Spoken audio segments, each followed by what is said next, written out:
कल्याण करने वाला कौन सा साधन है, रोगों से बचने वाला कौन सा उपाय है। दीप्ति के गर्भ से भगवान क्यों उत्पन्न हुए, क्यों प्रकट्या उनका हुआ।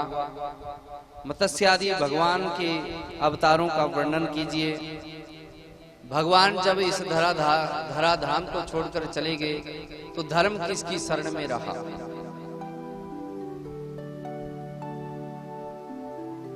तब भगवान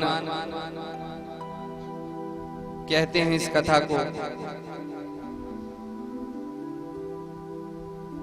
कि हे शौनकादि ऋषियों,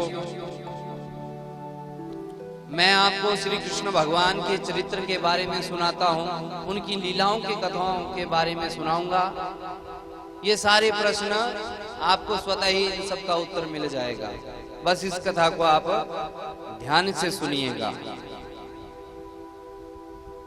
बोलो सच्चिदानंद भगवान की जय हो। बोलो वृंदावन बिहारी लाल की जय हो। कहते हैं कि नारायणं नमस्कृत्यं नरं चैव नरोत्तमं देवी सरस्वती व्यासं ततो जयमुदीरयेत्।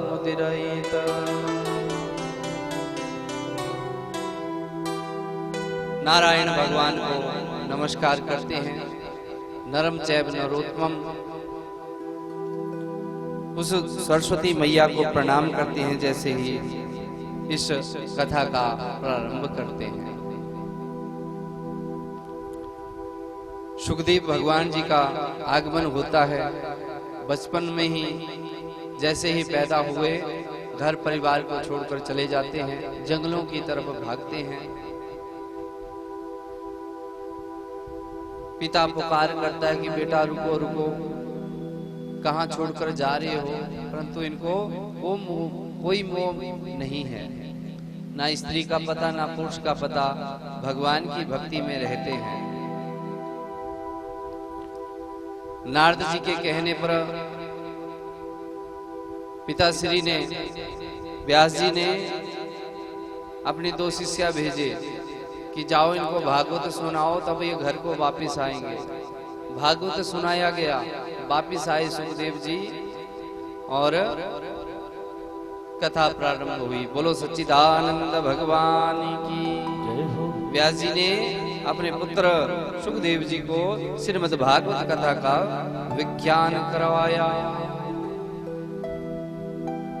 देखो भागवत हमें कैसे करवानी चाहिए, इस सत्संग का कितना लाभ है। कोई भी कर्म होता है, कोई भी संस्कार है, कोई धर्म का कार्य है, आप अपने घर में करोगे तो उसका फल आपको मिलेगा।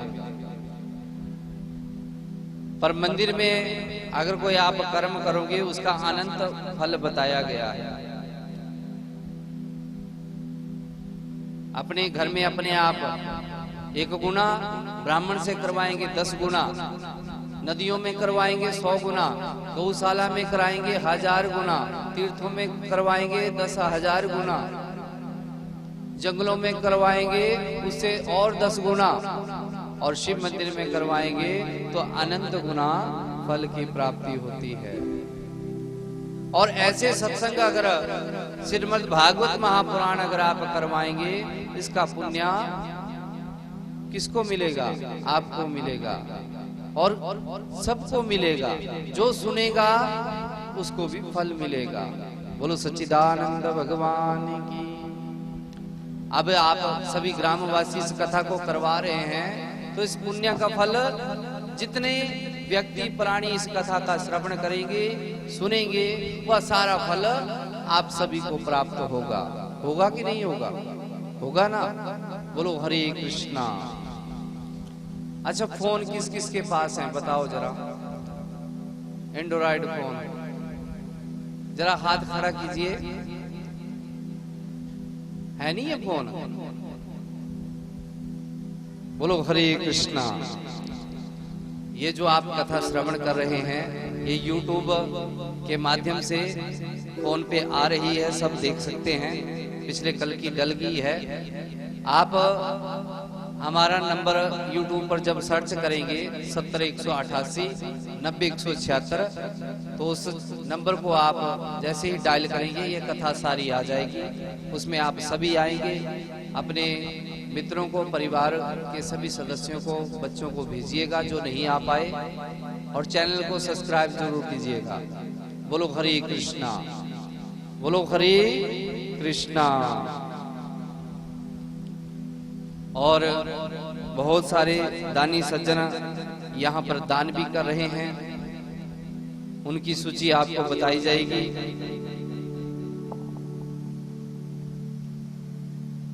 आगे कथा आती है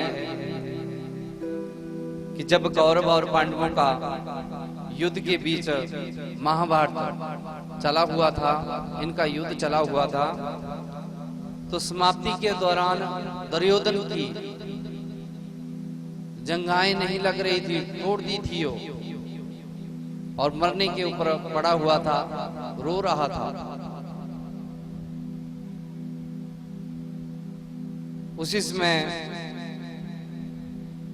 उसका जो मित्र है अश्वत्थामा, वो वहां पर पहुंच गया। मित्र बताओ क्या कर सकता हूं मैं आपके लिए। दुर्योधन कहता है कि अरे क्या करूं मैं, हम 100 कौरव और 5 पांडव, हम सब के सब मारे गए। चिंता तो इस बात की है कि 5 पांडव होते हुए भी हमने एक को भी नहीं मारा। अश्वत्थामा समझ गया, चला जाता है कि मित्र मैं प्रण लेता हूं, मैं 5 पांडवों के सर काट कर तेरे चरणों में रख दूंगा। अश्वत्थामा चला जाता है, शिविर में घुस जाता है रात्रि में, और भगवान की कृपा से 5 पांडव भगवान ले चले जाते हैं कि चलो रात्रि में शिविर के बाहर थोड़ा टहलेंगे, घूमेंगे। और बच्चे उनके पांडवों के सो जाते हैं, खेल खेल लेते हैं कि चलो हम आज अपने पिता का रूप बनाएंगे। 5 पुत्र बन गए, अर्जुन, भीम, नकुल, सहदेव और कौन, युधिष्ठिर, और सो गए। अश्वत्थामा जी जैसे ही आए, उसने क्या किया, सोते हुए व्यक्तियों के सर काट दिए और सब बोरी में भरे और लेकर आ गया दुर्योधन के पास। दुर्योधन के पास जैसे ही छोड़ा, एक तरफ से प्रसन्न भी हुआ और एक तरफ से दुख भी हुआ। इसको वरदान था कि जब तुझे एक पल में दोनों दुख भी आएगा और सुख भी आएगा, तब तेरी मृत्यु होगी। तो आज इसको एक समय में दुख भी आ रहा है और सुख भी, सोच रहा है पांडव मारे गए, लेकर आया है, पर ये भी डर रहा है कि पांडव को ये कैसे मार सकता है, वो भी 5 के 5 हो ना हो, ये कुछ गलत करके आया है। जैसे ही देखा, अरे ये तो बच्चे थे। दुर्योधन आज बहुत तड़पने लगा, अरे जिंदगी भर मैंने बुरे कार्य किए, अपने भाइयों को सताया, अपने भाइयों को मरवा दिया, पूरे साम्राज्य को नष्ट कर दिया मेरे क्रोध के कारण, मेरे अहंकार के कारण। और ये मित्र, हे अश्वत्थामा, तुझे मैंने मित्र बनाया, पर परंतु आज तूने भी वो क्या कर दिया। तूने एक भी व्यक्ति, एक भी वंश का व्यक्ति तूने नहीं रखा जो हमारे लिए तर्पण कर दे, श्राद्ध कर दे, तिलांजलि कर दे, तूने मार दिया। ये बहुत गलत कर दिया तूने। कोई बात नहीं, अब मैं क्या कर सकता हूँ, परंतु अब तुझे, हे अश्वत्थामा, ये पांडव तुझे भी नहीं छोड़ेंगे, मार डालेंगे, इसलिए भाग जा। अश्वत्थामा भागता हुआ चला जाता है, डर रहा है, भय उत्पन्न हो गया कि अब मुझे पांडव मार देंगे। पांडव जैसे ही आए शिविर में, देखते हैं कि अरे हमारे पुत्रों की हत्या कर दी। बहुत रोने लगे, विलाप होने लगा। माता कुंती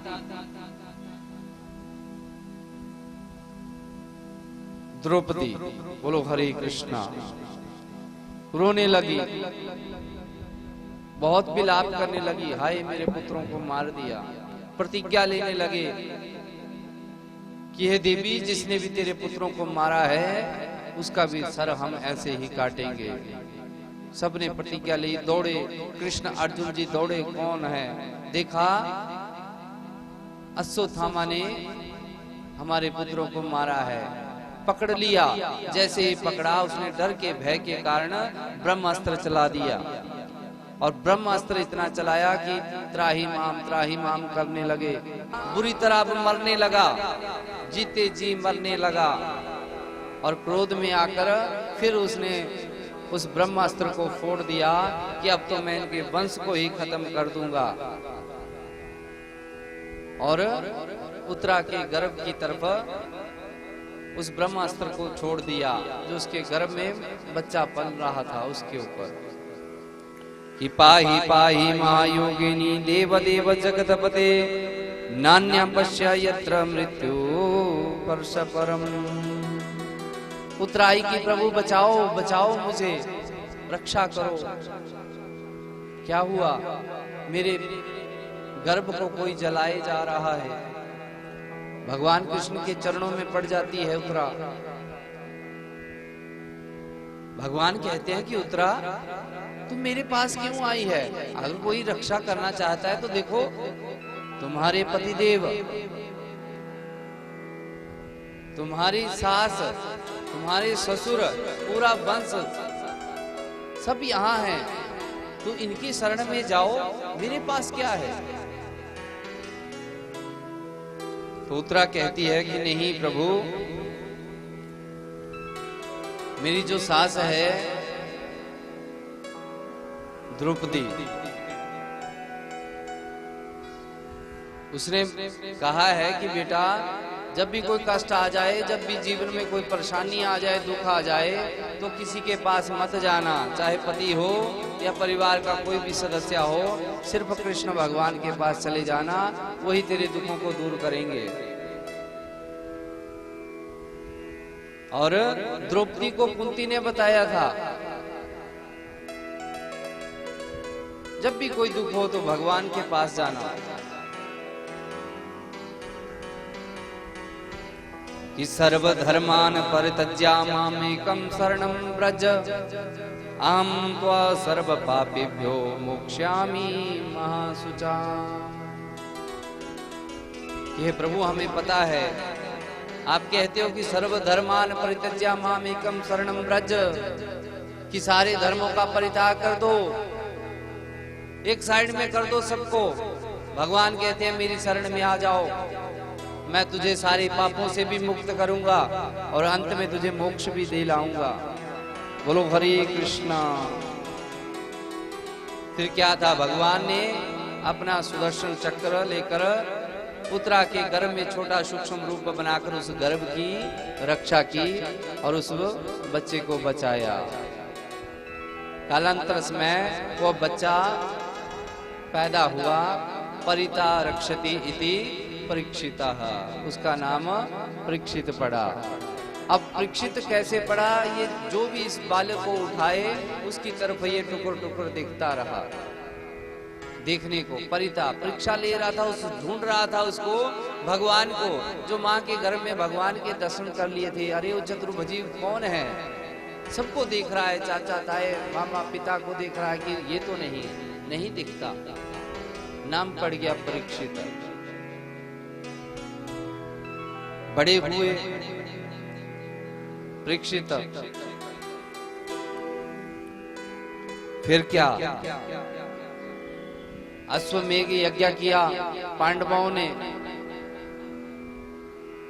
श्री कृष्ण भगवान जी और अर्जुन के साथ चले गए द्वारिका में। फिर विदुर जी आए,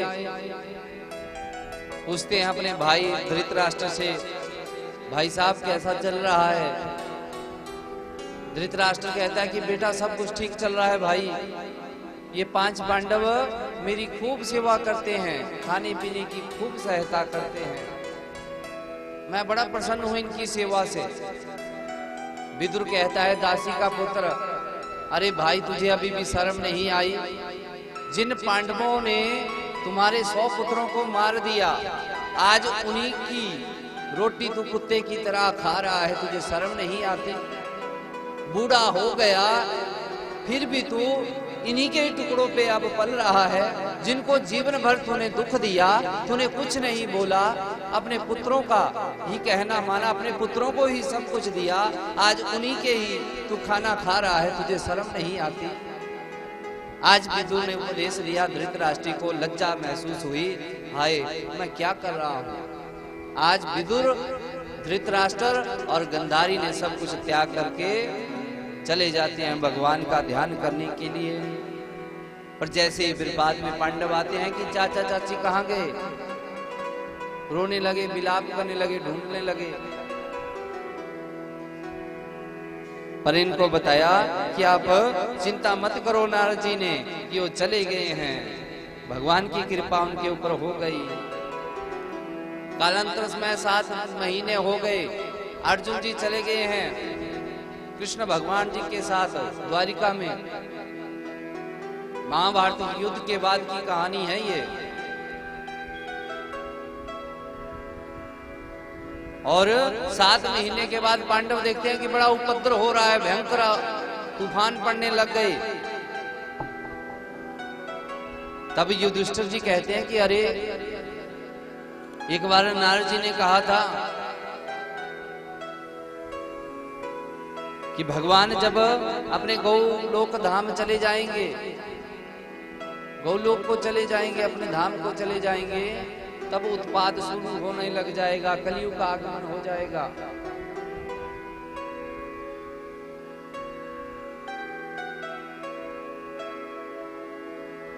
कि महापुरुषों की वाणी निष्फल जाती ना देखी, कभी सियार के संग सिंहनी जाती ना देखी। जीव संत की कोई जाति ना देखी। ईश्वर और संतों की कोई जाति नहीं होती, और महापुरुषों की कभी वाणी खाली नहीं होती। और ठीक नारद जी ने ही कहा था।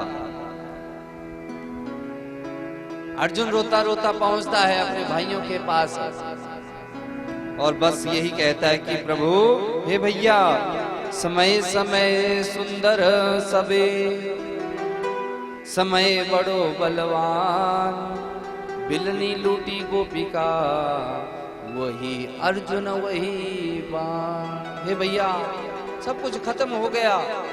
जब तक हमारे साथ भगवान थे तब सब कुछ अच्छा चलता था। मैं धनुर्धारी था श्रेष्ठ, मेरे बड़े अच्छे बाण चलते थे, तीर। आज भगवान ने मुझे बोला कि जाओ गोपियों को भी साथ ले जाओ, पर भिलनियों ने उनको लूट लिया, और मैं भी वही, मेरे बाण भी वही, मैं कुछ नहीं बिगाड़ पाया उनका, क्योंकि अब भगवान साथ में नहीं है। कि धर्मी दांत बने रहते हैं नित्या, दातुन चबाने से पाचन शक्ति प्रबल होती है, नित्या नियम के नहाने से। ज्ञान बुद्धि दोनों बढ़ते हैं गौ के घृत घाने से, तन में चिंता नहीं व्यापती हरि के गुण गाने से। नित्या दातुन करने से क्या होता है? ये धर्मी बने रहते हैं, और रोज सुबह हमें नहाना चाहिए, साफ सफाई करनी चाहिए, हरि का स्मरण करते रहना चाहिए, गौ का घी हम सबको खाना चाहिए।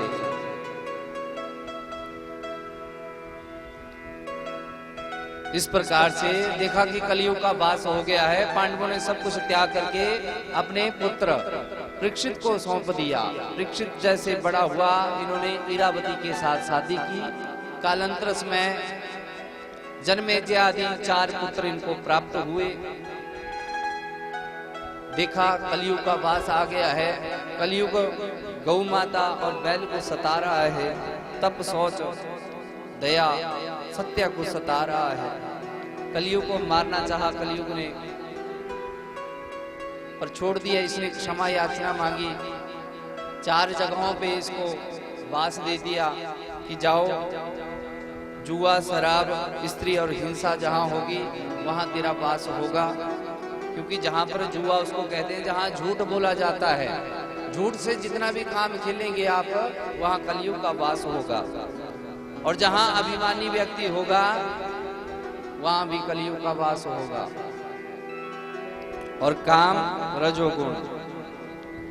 कलयुग ने कहा कि प्रभु एक अच्छी वस्तु भी दे दो, 4 घर आपने गंदे दे दिए, एक कोई अच्छा घर भी दे दो।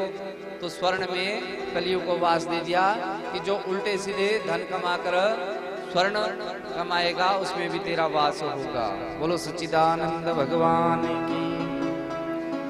कलयुग का वास होते ही परीक्षित ने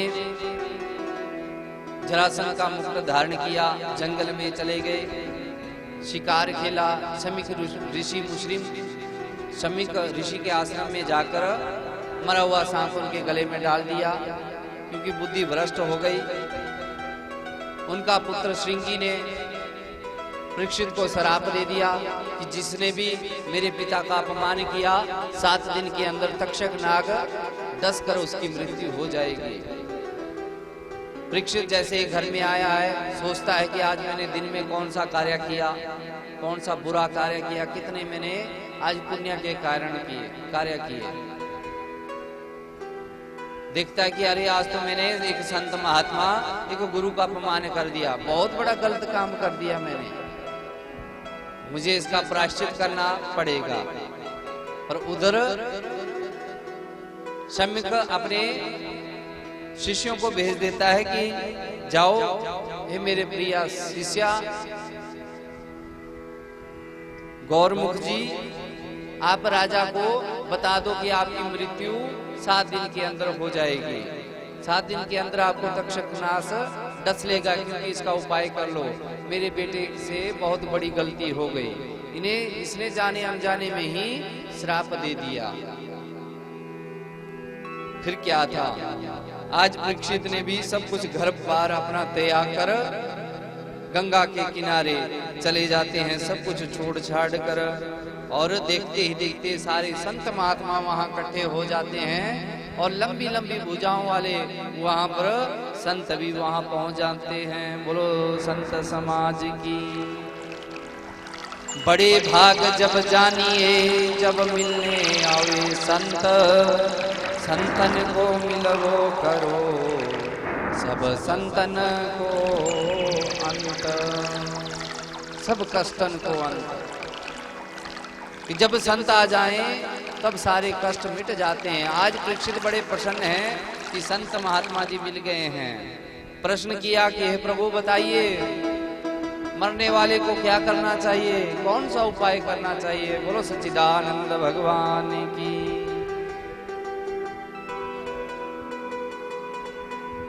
सुखदेव जी कहते हैं कि ये परीक्षित, ये मत सोचना अब कि 7 दिन के बाद तेरी तक्षक नाग मृत्यु डस लेगा, क्योंकि ऐसी चिंता मत करना, क्योंकि मुक्ति का उपाय बड़ा सरल है। ज्यादा व्यर्थ मत सोचो, क्योंकि सूर्यवंश के एक राजा हुए खटवांग राजा, जिन्होंने सब कुछ त्याग कर छोड़ छाड़ कर 2 घड़ी में भी मुक्ति को प्राप्त कर लिया था, भगवान को प्राप्त कर लिया था। जब त्याग की भावना हो जाती है, इसलिए हे परीक्षित, पहले जित आसनो जित श्वासो जित संगो जित इंद्रिया, स्थूलो भगवतो रूपे मना संधारित्य द्वया। जित आसन, पहले अपने आसन को जीतो, जित श्वास, अपने श्वास को रोको, और जित जितेंद्रिया, अपनी इंद्रियों को काबू करो, और फिर मन को एकाग्रचित करते हुए भगवान को हृदय में बसाओ, प्रभु का स्मरण करो, पैर से लेकर सिर तक भगवान का स्मरण करो, और जप करते हुए प्रभु का ध्यान करो। और फिर ध्यान दो कि व्यक्ति ये भगवान है कहाँ, कि हरि व्यापक सर्वत्र समाना, प्रेम ते प्रकट होई मैं जाना। भगवान सब तरह है, सब जगह है, पर ये कब प्रकट होते हैं? प्रेम से। बोलो हरे कृष्णा।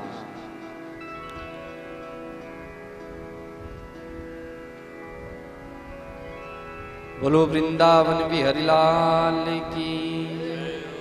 इस प्रकार से आगे विभिन्न अवतारों का वर्णन आ रहा है। 24 अवतार भगवान के मुखिया हुए। सनकादि ऋषि, हय सुमन कपिल वराह दत्तात्रेय भगवान